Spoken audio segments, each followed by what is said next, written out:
అన్నమయ్య జిల్లా Madanapalle sub collector కార్యాలయంలో ఫైళ్ల దగ్ధం కేసులో మరో ముందడుగు పడింది. మున్సిపల్ వైస్ చైర్మన్ జింకా వెంకటచలపతిపై పోలీసులు 7 సెక్షన్ల కింద నాన్ బెయిలబుల్ కేసులు నమోదు చేశారు. ఈ ఘటనకు సంబంధించి గత ఆర్టీఓలు మురళి, హరిప్రసాద్లను ప్రభుత్వం సస్పెండ్ చేసింది. వీరిద్దరితో పాటు సీనియర్ అసిస్టెంట్ గౌతమ్ తేజ్ ఇప్పటికే పోలీసుల అదుపులో ఉన్నారు. పలువురు అనుమానితులు పరారీలో ఉన్నారు.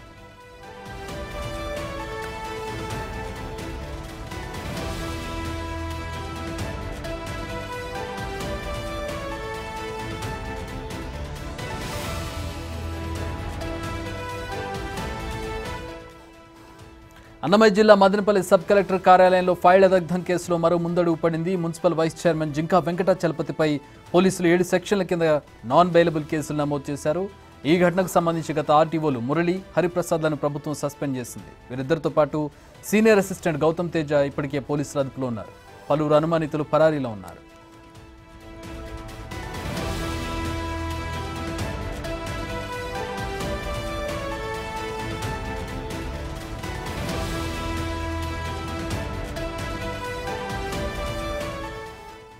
రైట్, మా ప్రతినిధి దామోదర్ జాయిన్ అవుతున్నారు. దీనికి సంబంధించి మరిన్ని వివరాలు అడిగి తెలుసుకుందాం. దామోదర్, ఏంటి వీళ్ళ ప్రమేయం ఏంటి ఈ ఫైళ్ల దగ్ధం కేసులో?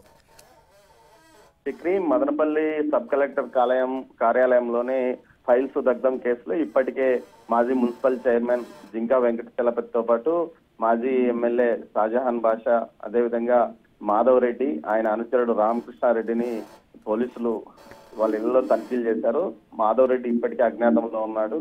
అయితే ఏదైతే అనంతపురం కర్నూలు రేంజ్ డిఐజీ ఈ కేసును పూర్తిగా పర్యవేక్షించిన సమయంలోనే మీడియా సమావేశం ఏర్పాటు చేసి 7 మంది పైన కేసు నమోదు చేశాం. వీరిలో జింకా వెంకటచలపతితో పాటు అదేవిధంగా మాజీ ఎమ్మెల్యే షాజహాన్ బాషా తదితరులు ఉన్నారంటూ చెప్పిన నేపథ్యంలో ఈ రోజు వారిని అరెస్ట్ చేసే అవకాశం ఉందని భావించి జింకా వెంకటచలపతితో పాటు అదేవిధంగా మాజీ ఎమ్మెల్యే షాజహాన్ నవాజ్ బాషా, అదేవిధంగా మరో ఇద్దరు రామకృష్ణారెడ్డి, మాధవ్ రెడ్డిలు మదనపల్లి కోర్టులో తమకు ముందస్తు బెయిల్ కావాలంటూ పిటిషన్ దాఖలు చేసినట్టు తెలుస్తుంది. దీంతో పాటు తమ మీద ఎలాంటి కేసులు నమోదు చేశారో ఆ విషయాలను కూడా తెలియజేయాలంటూ కూడా కోరారు.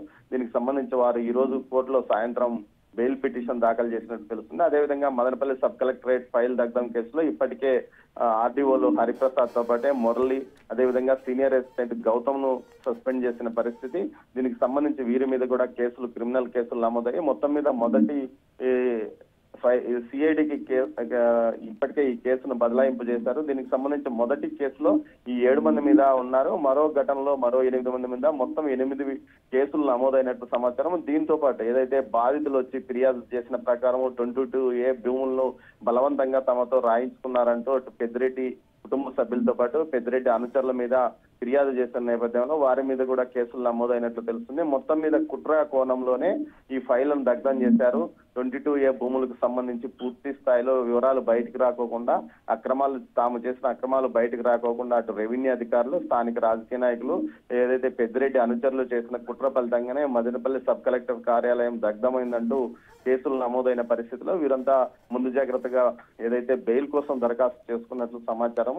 అయితే ఇప్పటికీ పూర్తి స్థాయిలో అధికారులు ఎవరి మీద కేసులు నమోదయ్యాయి, ఎలాంటి కేసులు నమోదయ్యాయి, ఏ సెక్షన్స్ లో కేసులు పెట్టామన్న విషయాన్ని సిఐడి గానీ అటు పోలీసులు కూడా తెలియజెప్పడం లేదు. అయితే తాజాగా మదనపల్లి సబ్ డివిజన్ పోలీస్ అధికారిగా గతంలో ఉన్న ప్రసాద్ రెడ్డి స్థానంలో కొండయ్య బాధ్యతలు తీసుకున్నారు. ఆ తర్వాత ఈ కేసులో వేగం పెరిగే అవకాశం ఉంది. మొత్తం మీద అటు క్రిమినల్ కేసులతో పాటు అటు సిఐడి విచారణ కూడా కొనసాగుతుందని అంటున్నారు. అయితే ఈ రోజు అతన్ని అరెస్ట్ చేస్తారంటూ పెద్ద ఎత్తున ప్రచారం ఏదైతే జింకా వెంకటచలపతితో పాటు మాజీ ఎమ్మెల్యే నవాజ్ బాషాను అదుపులోకి తీసుకుని అరెస్ట్ చేస్తారంటూ కూడా పెద్ద ఎత్తున ప్రచారం జరిగింది. అయితే వీరు అంతకు ముందుగానే కోర్టు వద్దకు వెళ్లి పిటిషన్ దాఖలు చేసినట్లు, ముందస్తు బెయిల్ కోసం చేసినట్టు తెలుస్తోంది. చక్రి మొత్తం మీద అయితే ఈ కేసులో మరింత వేగం ఇంకా పుంజుకునే అవకాశం ఉంది. ఈ రోజు కూడా సీఎం ఈ విషయాల గురించి మాట్లాడుతూ రెవెన్యూ శాఖలో అవకతవకలకు ఉదాహరణ ఏదైతే మదనపల్లి ఇష్యూనే అంటూ చెప్పుకొచ్చాడు.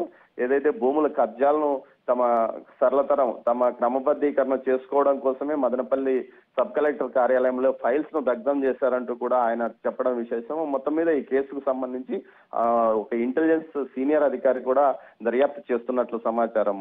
అయితే సిఐడి మొత్తం 10 బృందాలను ఏర్పాటు చేసి పూర్తి స్థాయిలో విచారణ కొనసాగిస్తుంది. ప్రతి సిఐడి బృందానికి ఒక డిఎస్పీ ఇన్ఛార్జ్ గా ఉన్నారంటూ తెలుస్తుంది. మొత్తం మీద 10 మంది డిఎస్పీలు ఈ కేసు కోసం పనిచేస్తున్న నేపథ్యం. మరోవైపు పెద్దిరెడ్డి కీలక అనుచరుడు హైదరాబాద్ లో శశికాంత్ సిఐడి అదుపులోనే ఉన్నట్లు సమాచారం. ఇతని వద్ద కీలక ఫైల్స్ లభించినట్లు తెలుస్తుంది. దీంతో పాటు నెల్లూరులో ఒకరిని, అనంతపురంలో ఒకరిని కూడా అదుపులోకి తీసుకున్నారు. ఇంకా చాలా మంది అనుమానితులు పరారు అయ్యారని కూడా సమాచారం. మొత్తం మీద మదనపల్లి సబ్ కలెక్టర్ ఫైళ్ల కేసులో ఏదైతే నిందితులుగా భావిస్తున్నారో జింకా వెంకటాచలపతి, నవాజ్ బాషా, రామచంద్రారెడ్డి అనే వ్యక్తి, అదేవిధంగా మరోవైపు రామకృష్ణారెడ్డి, మాధవరెడ్డిలు బెయిల్ కోసం ఈ రోజు దరఖాస్తు చేసుకున్నారు. చక్రి.